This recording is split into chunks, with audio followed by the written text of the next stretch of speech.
ইরানের বিরুদ্ধে হামলায় জ্বালানি পুনরায় ভরার প্রয়োজন ছাড়াই দীর্ঘ পথ অতিক্রমে সক্ষম করে তুলতে ইসরায়েলের F-35 যুদ্ধবিমানে গোপন পরিবর্তন এনেছে যুক্তরাষ্ট্র ও ইসরায়েল। মিডল ইস্ট আইয়ের অনুসন্ধানে উঠে এসেছে এমন তথ্য।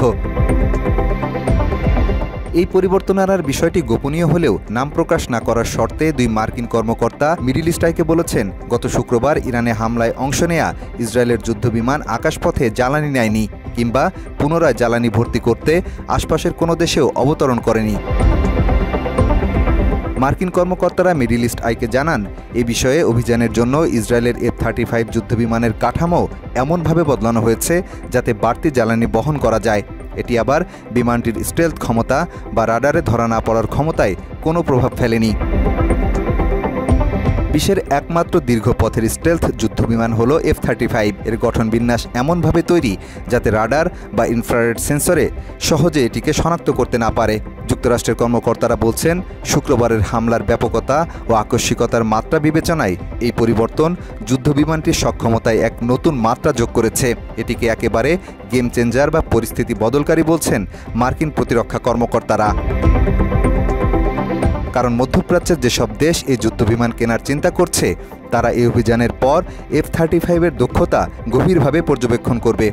একইভাবে নজর রাখবে যুক্তরাষ্ট্রের প্রতিদ্বন্দ্বী চীন ও রাশিয়াও। মার্কিন কর্মকর্তারাই নিশ্চিত করেছেন, ইসরায়েলের F-35 যুদ্ধবিমানগুলোই এই পরিবর্তন আনা হয়েছে যুক্তরাষ্ট্রের প্রত্যক্ষ সহযোগিতায়। তবে কিভাবে এই যুদ্ধবিমানে বাড়তি জ্বালানি ধারণের ব্যবস্থা করা হয়েছে সেই কারিগরি দিকের বিস্তারিত কিছুই জানানো হয়নি। তবে ইঙ্গিত দেওয়া হয়েছে এক্ষেত্রে বাইরের কোনো বৈশিষ্ট্যকে যুক্ত করা হয়েছে। মাত্র 30% টাকায় জমির মালিক হয়ে নতুন বাংলাদেশের গড়ে তোলার স্বপ্ন দেখা বাংলা বসতি। ইসরায়েল এই যুদ্ধবিমানে বাহ্যিক ড্রপ ট্যাঙ্ক যুক্ত করেছে যা বাড়তি জ্বালানি বহনে সহায়ক। এ বিষয়ে অ্যারোডাইনামিক অ্যাডভাইজারির মহাকাশ বিশেষজ্ঞরা বলছেন, এটি নিঃসন্দেহে অসাধারণ ঘটনা। কারণ আকাশপথে ইসরায়েলি যুদ্ধবিমানের জ্বালানি না নেয়ার একমাত্র বিকল্প ছিল ড্রপ ট্যাঙ্ক ব্যবহার।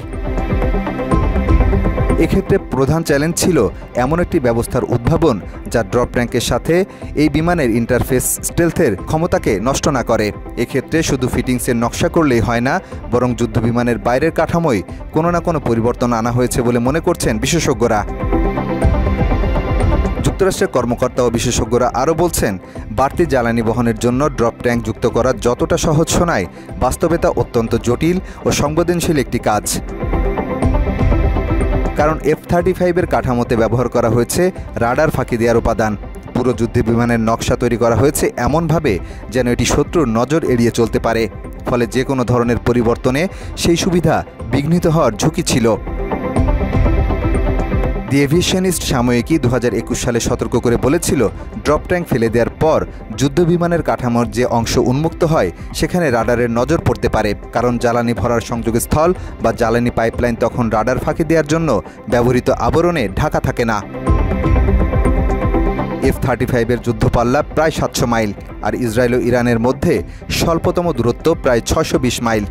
মাঝপথে আকাশ থেকে আকাশে জ্বালানি না নিলে তত্ত্বগতভাবে ইসরায়েলি যুদ্ধবিমানগুলো যুক্তরাষ্ট্রের কোনো উপসাগরীয় ঘাঁটি কিংবা আজারবাইজানে অবতরণ করতে পারত।